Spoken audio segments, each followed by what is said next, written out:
men need to learn that the blessings of obedience, in their fullness, can be theirs only as they receive the grace of Christ. It is His grace that gives man power to obey the laws of God. It is this that enables him to break the bondage of evil habit. This is the only power that can make him and keep him steadfast in the right path. Hello everyone, judul pelajaran video ini adalah The Grace of Christ. Kita akan melihat betapa mematikannya kalau kita salah pengertian kita dari kata grace sesuai dengan apa yang diajarkan oleh firman Tuhan. Seseorang diselamatkan oleh grace, dan grace itu adalah pemberian Tuhan. Artinya, orang yang diselamatkan harus menerima grace dari Tuhan agar dia dapat diselamatkan.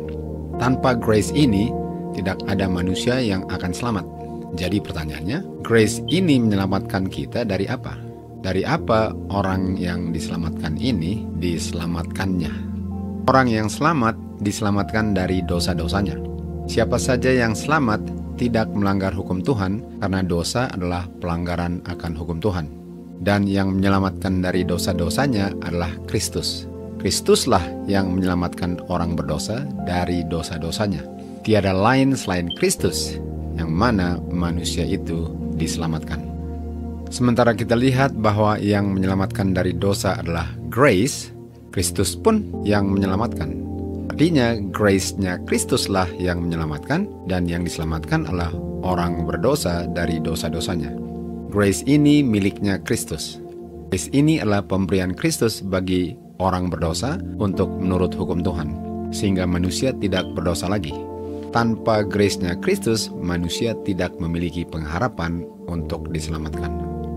Di kutipan Signs of the Times, kita baca bahwa hanya melalui darahnya atau kehidupannya Kristuslah manusia dapat dipersatukan dengan Bapa. Hanya grace-nya Kristuslah yang dapat menciptakan kembali hati atau mind yang bersih dan menyanggupkan manusia untuk menurut hukum Tuhan. Dengan kata lain, hanya melalui grace-nya Kristuslah manusia bisa berhenti berdosa. Tidak ada kuasa selain grace-nya Kristus yang dapat menyelamatkan manusia dari dosa-dosanya. Hanya dengan kuasa grace-nya Kristuslah, manusia yang tadinya tidak bisa berhenti berdosa, sekarang dia bisa menurut hukum-hukum Tuhan.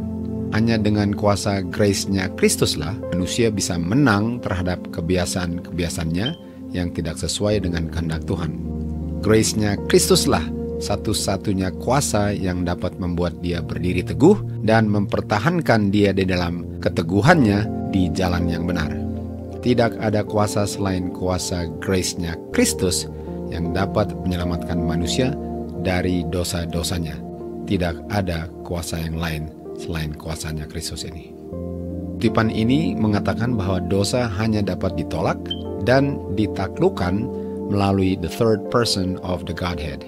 Kita sudah mengerti bahwa hanya ada satu kuasa yang dapat menaklukkan kuasa dosa, yaitu grace-nya Kristus. Artinya, the third person of the Godhead adalah kuasa grace-nya Kristus. Karena selain kuasa ini, tidak ada yang dapat menaklukkan kuasa dosa. Dan di kutipan yang sama ini, kita baca bahwa the third person of the Godhead adalah rohnya Kristus yang diberikan untuk menaklukkan kuasa dosa. Artinya, the third person of the Godhead bukan oknum atau being ketiga di surga, tetapi adalah kuasa grace-nya Kristus yang Mrs. White bilang adalah the third person of the Godhead. Karena seandainya Roh Kudus adalah being ketiga dari Godhead itu, maka Roh Kudus bukan Kristus. Sementara kita mengerti bahwa satu-satunya kuasa yang dapat menaklukkan kuasa dosa adalah kuasa grace-nya Kristus, bukan being selain Kristus yang namanya adalah Roh Kudus. Artinya, grace-nya Kristus adalah rohnya Kristus, yang Miss White bilang adalah the third person of the Godhead.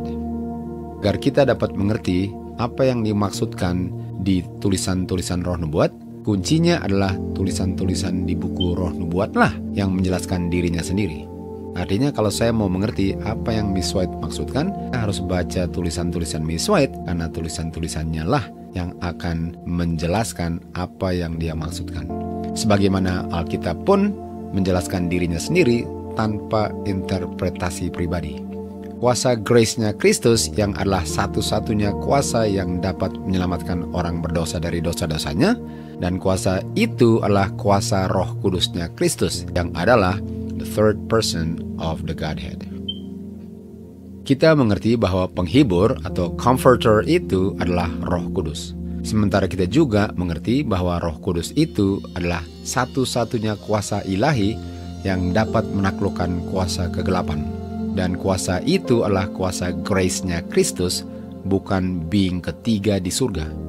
Jadi dengan menyangkal bahwa Roh Kudus adalah kuasa grace-nya Kristus, dengan kuasanya siapalah mereka yang menyangkal ini diselamatkan dari dosa-dosa mereka? Jawabannya kita baca dari kutipan Review and Herald ini. Alasannya mengapa gereja-gereja lemah, sakit-sakitan, dan sudah mau mati kerohaniannya ialah karena musuh kebenaran, yaitu setan, telah berhasil untuk meyakinkan gereja-gereja ini bahwa penghibur atau Roh Kudus itu bukan rohnya Kristus, sehingga gereja-gereja ini lemah, sakit-sakitan, dan sudah mau mati karena mereka menyangkal satu-satunya kuasa yang sanggup untuk menolong mereka untuk menjadi kuat, sehat, dan hidup. The grace of Christ adalah rohnya Kristus yang diberikan agar gerejanya memantulkan karakternya sebelum dia datang nanti menjemput mereka di awan-awan. Yang dibutuhkan gereja-gereja yang lemah, sakit-sakitan, dan siap untuk mati kerohaniannya adalah grace-nya Kristus, yaitu rohnya Kristus, agar kelemahan-kelemahan mereka dapat menerima pertolongan kuasa ilahi. Karena tanpa rohnya Kristus, mereka tidak pernah akan memantulkan karakternya Kristus dan akan tetap lemah, sakit-sakitan, dan mati kerohaniannya sehingga akan dimuntahkan keluar dari mulut Tuhan. Hanya dengan kuasa rohnya Kristuslah gerejanya akan memantulkan karakternya. Selain kuasa rohnya Kristus, karakter dari musuhnya Kristuslah yang akan diimpres di dahi mereka yang menyangkal kuasa grace ini dan mengajarkan bahwa Roh Kudus adalah being ketiga di surga dan bukan rohnya Kristus. Hanya ada satu God, Bapa di surga. Dan hanya ada satu Kristus, anaknya Bapa. Dan hanya ada satu roh, bukan being ketiga di surga, tapi rohnya Kristus, yang kita mengerti sebagai kuasa grace-nya Kristus, yang Miswat bilang adalah the third person of the Godhead. Dan manusia dapat diselamatkan dari dosa-dosanya hanya dengan kuasa ini, tiada yang lain. Untuk menolak Roh Kudus sebagai rohnya Kristus adalah untuk menolak Kristus sebagai anaknya Bapa. Ajaran Trinitas mengajarkan bahwa Bapa adalah God, Anak adalah God, dan Roh Kudus adalah God sebagaimana Bapa dan Anak adalah God. Artinya Kristus bukan anaknya God, dan karena dia bukan anaknya God, Roh Kudus bukan rohnya Kristus. Jadi untuk menolak anaknya God, yaitu Kristus, sama dengan menolak anaknya punya kuasa, yaitu kuasa grace-nya Kristus yang adalah Roh Kudus, the third person of the Godhead. Kristus menanyakan kepada murid-muridnya. Dia katakan, "Kamu kenal saya sebagai siapa?" Terus menjawab, "Engkau adalah Kristus, anak daripada God yang hidup." Petrus mengenal Kristus sebagai anak Bapa, bukan sebagai God the Son yang berperan sebagai anak. Lalu Kristus lanjut. Setelah Petrus menjawab, dia katakan, "Berdasarkan kebenaran bahwa aku adalah anaknya God lah, aku membangun gerejaku. Dan kuasa kegelapan tidak akan menumbangkannya." Fondasi gerejanya Kristus adalah kebenaran bahwa Kristus adalah anaknya Bapa di surga, bukan berperan sebagai anaknya Bapa, yang mana Bapanya bukan Bapanya anak. Itu adalah fondasi yang dibangun di atas pasir dan di dalam krisis akan rubuh. Yohanes menulis, gerejanya Kristus adalah gereja yang menang. Itu saja mereka menang terhadap dosa. Gereja yang tidak melanggar hukum Tuhan. Apa sebabnya mereka menang? Yohanes ungkapkan mengapa mereka menang. Karena yang berdiam di dalam gerejanya lebih kuat dari dia yang berdiam di dalam dunia. Siapa yang berdiam di dalam gerejanya sehingga gerejanya bisa resist dosa dan overcome dosa? Gerejanya Kristus adalah gereja yang menang karena Kristus berdiam di dalam mereka, bukan being ketiga atau roh being ketiga yang berdiam di dalam gerejanya Kristus. Tapi Kristuslah yang berdiam di dalam gerejanya melalui rohnya sendiri. Dan hanya dengan rohnya Kristus berdiam di dalam gerejanya lah mengapa gerejanya memiliki pengharapan kemuliaan. Terang kemuliaan yang dimiliki Adam dan Hawa sebelum mereka berdosa. Di kutipan Signs of the Times kita baca bahwa hanya melalui darahnya atau kehidupannya Kristuslah manusia dapat dipersatukan dengan Bapa. Hanya grace-nya Kristuslah yang dapat menciptakan kembali hati atau mind yang bersih dan menyanggupkan manusia untuk menurut hukum Tuhan.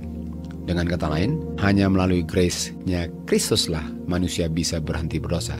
Tidak ada kuasa lain selain grace-nya Kristus yang dapat menyelamatkan manusia dari dosa-dosanya.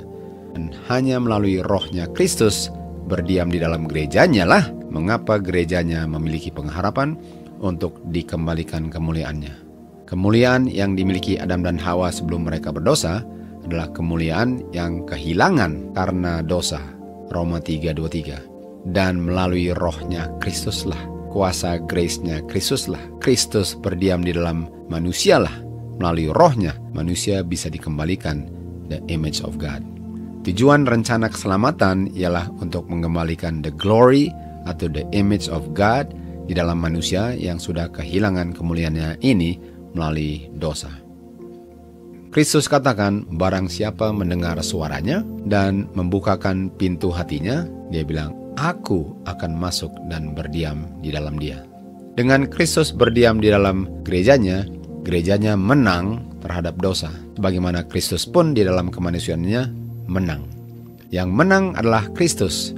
Dan hanya dengan Kristus berdiam di dalam gerejanya lah, gerejanya pun akan kedapatan menang. Dosa hanya dapat ditolak kuasanya dan ditaklukkan dengan Kristus berdiam di dalam gerejanya melalui rohnya Kristus. Dan yang berdiam di dalam dia yang menang adalah rohnya Kristus, sementara tubuh kemanusiaannya Kristus berada di surga bersama Bapanya. The grace of Christ adalah roh kudusnya Kristus, yang adalah satu-satunya kuasa yang sudah menaklukkan kuasa kegelapan. Terimalah Kristus melalui rohnya, karena itulah satu-satunya pengharapan kita untuk bertemu dengan dia ketika dia datang nanti di awan-awan. Untuk menjemput semua yang memantulkan dengan sempurna karakter Bapanya. To God be the glory. When the character of Christ shall be perfectly reproduced in his people, then he will come to claim them as his own.